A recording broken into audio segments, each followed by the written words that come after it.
मैं भी आप जैसी ही थी, लेकिन अपनों के धोखे ने मुझे इस अंधेरी कोठरी में लाकर खड़ा कर दिया जहां हर रात मेरा जिस्म बिकता है। पर उस रात एक रईस ग्राहक ने शराब के नशे में वो लाल डायरी मेरे पास छोड़ दी जिसमें मेरी गायब हुई छोटी बहन की मौत का सौदा लिखा था। लोग कहते हैं कॉल गर्ल की कोई इज्जत नहीं होती, लेकिन आज मैं दिखाऊंगी कि जब एक कॉल गर्ल अपने पर आती है तो बड़े बड़े सुरमाओं के तख्त हिला देती है। शहर की रातें बड़ी चकाचौंध वाली होती है, लेकिन इस चकाचौंध के पीछे कितने सिसकते हुए चेहरे छिपे हैं ये कोई नहीं जानता। रात के 11 बजे हैं। रेशमा अपने छोटे से कमरे के आईने के सामने खड़ी है। आईने में दिख रही लड़की वह रेशमा नहीं जिसे मोहल्ले वाले जानते हैं। दिन में रेशमा एक पुरानी लाइब्रेरी में काम करती है। चश्मा पहनती है, ढीले कपड़े पहनती है और सिर झुकाकर चलती है। लोग उसे बेचारी समझते हैं जिसका भाई बीमार है और माँ का साया सिर पर नहीं है। लेकिन जैसे ही सूरज ढलता है और शहर की लाइटें जलती है, रेशमा मर जाती है और जन्म होता है लकी का।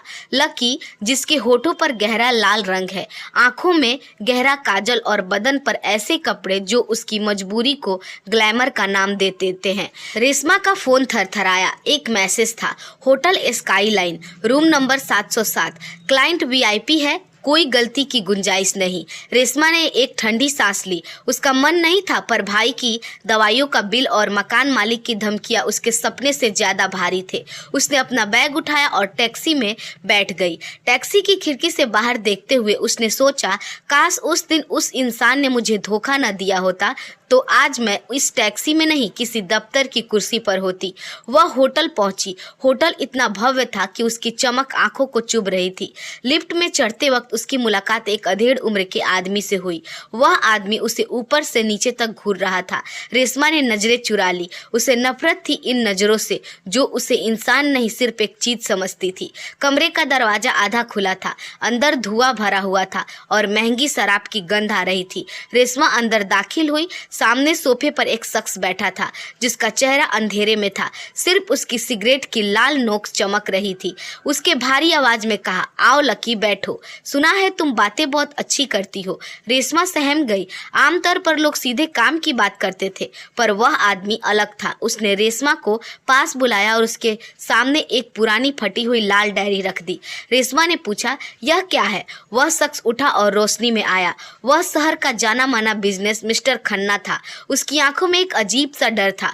उसने फुसफुसाते हुए कहा, इस डायरी में वो सब लिखा है जो इस शहर को राख कर सकता है और आज से इस डायरी की रखवाली तुम करोगी। रेशमा के पैरों तले जमीन खिसक गई। वह यहाँ अपना जिस्म बेचने आई थी, पर उसे एक ऐसे खूनी खेल का हिस्सा बनाया जा रहा था जिसकी उसने कल्पना भी नहीं की थी। तभी कमरे का लैंडलाइन फोन बजा।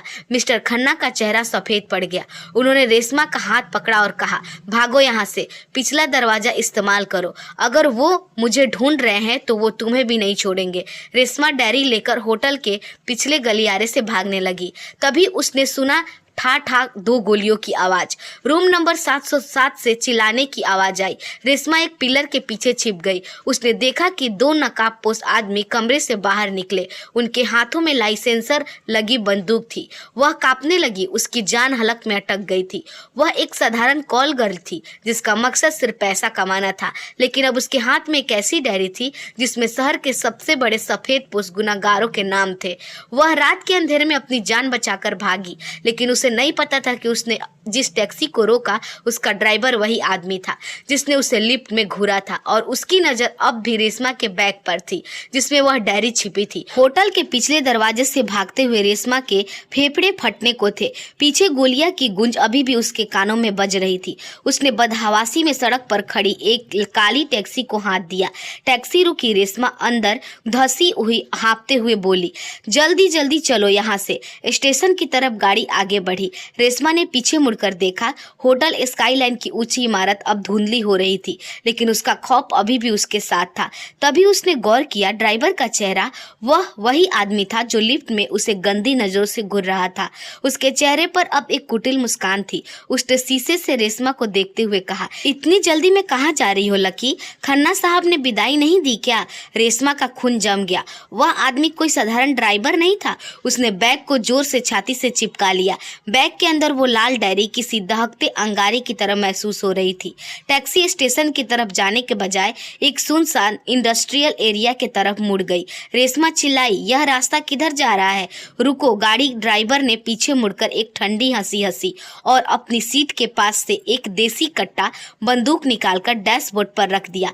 उसने ठंडे लहजे में कहा, चुपचाप बैठी रहो। वो डायरी तुम्हारे जैसे हाथ के लिए नहीं है। खन्ना ने तुम्हें वो देकर अपनी मौत पक्की कर ली। अब तुम अपनी जान क्यों जोखिम में डाल रही हो? रेशमा को समझ आ गया कि वह एक जाल में फंस चुकी है। वो बोल नहीं सकती थी, उसका गला सूख चुका था। लेकिन तभी अंदर से रेशमा जागी, वो लड़की जिसने सड़क पर पलकर खुद को बचाना सीखा था। उसने देखा कि गाड़ी की गति धीमी हो रही है क्योंकि आगे एक बड़ा गड्ढा था। जैसे ही ड्राइवर ने ब्रेक मारा, रेशमा ने अपनी सैंडल उतारी और पूरी ताकत से ड्राइवर के सिर पर दे मारी। ड्राइवर तिलमिला गया और गाड़ी का संतुलन बिगड़ गया। गाड़ी एक खंबे से जा टकराई। रेशमा लड़खड़ाते हुए गाड़ी से बाहर निकली और अंधेरी गलियों में छिप गई। वह एक बंद पड़े गोदाम के पीछे जाकर बैठ गई। बारिश शुरू हो चुकी थी। कांपते हाथों से उसने बैग खोला और वो डायरी निकाली। उसने मोबाइल की टॉर्च जलाई और पहला पन्ना पलटा। वहां कोई नाम नहीं था, बल्कि एक बैंक अकाउंट नंबर और कुछ तारीखें लिखी थी। लेकिन सबसे नीचे जो लिखा था उसने रेशमा के होश उड़ा दिए। वह लिखा था, प्रोजेक्ट मासूम, किस्त number 4, delivered to city hospital, trustee ward. उसके नीचे उन लड़कियों की तस्वीरों की कतरनें चिपकी थी जो पिछले 2 साल से शहर से गायब हुई थी। और उन तस्वीरों में सबसे आखिरी तस्वीर रेशमा की छोटी बहन पिंकी की थी, जिसे 3 साल पहले पुलिस ने लापता घोषित कर दिया था। रेशमा की चीख हलक में ही दब गई। उसकी आंखों से आंसू नहीं, आग बहने लगे। जिस बहन की तलाश में उसने अपनी इज्जत दांव पर लगा दी, उसका सुराग इस डायरी में था। इसका मतलब था कि खन्ना और उसके साथी सिर्फ जिसका धंधा नहीं करते थे, वो कुछ बहुत बड़ा और भयानक कर रहे थे। तभी रेशमा के फोन पर एक अनजान नंबर से घंटी बजी। रेशमा फोन नहीं उठाना चाहती थी, पर फोन बार बार बज रहा था। उसने फोन उठाया। दूसरी तरफ से एक भारी लेकिन शांत आवाज आई, डायरी को मत खोलना रेशमा, अगर तुमने उसे पढ़ लिया तो अब तुम इस शहर की सबसे बड़ी शिकार हो। पुलिस के पास मत जाना, क्योंकि पुलिस के बड़े अफसर खुद उस डायरी के पार्टनर है। रेशमा ने कांपती आवाज में पूछा, तुम कौन हो? आवाज आई, मैं वो हूँ जो तुम्हें बचा सकता है। सुबह 4 बजे काली घाट के पुराने मंदिर के पीछे आ जाना, अकेले, और हाँ, अपना मुखौटा उतार कर आना, क्योंकि अब तुम्हें लकी नहीं, एक योद्धा बनना होगा। फोन कट गया। रेशमा के सामने अब 2 रास्ते थे, या तो वह डायरी फेंक कर भाग जाए और अपनी जान बचाए, या फिर अपनी बहन के कातिलों को बेनकाब करने के लिए मौत के उस कुएं में छलांग लगा दे। उसने डायरी को अपने सीने से लगाया और अंधेरे में ओझल हो गई। उसे नहीं पता था कि काली घाट पर उसका इंतजार कोई मददगार कर रहा है या उसकी मौत रात का आखिरी पहर था।